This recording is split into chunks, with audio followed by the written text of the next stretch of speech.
చూస్తున్నారు మీరు మీ జిల్లాలో ముగ్గురు మనగాళ్ళలాగా పోజులు కొడుతూ తిరుగుతూ ఉంటారు.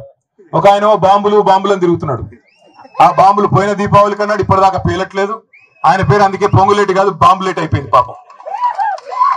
ఇంకా ఇద్దరు మంత్రులు ఉన్నారు. ఒక ఆయన బిజీగా కమిషన్లలో బిజీగా ఉన్నాడు.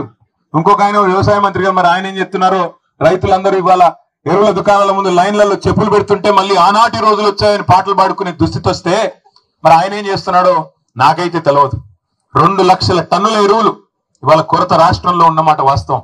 ఎరువుల దుకాణాల ముందు చెప్పులు, ఆధార్ కార్డులు పెట్టి మళ్ళీ ఆనాటి రోజులు వచ్చినాయి, నికృష్టమైన రోజులు కాంగ్రెస్ పాలనలో అని వాళ్ళ రైతులు వాపోతున్న రోజులు ఖమ్మం జిల్లాలో కాదు రాష్ట్రం అంతటా కనబడుతున్నమాట వాస్తవం.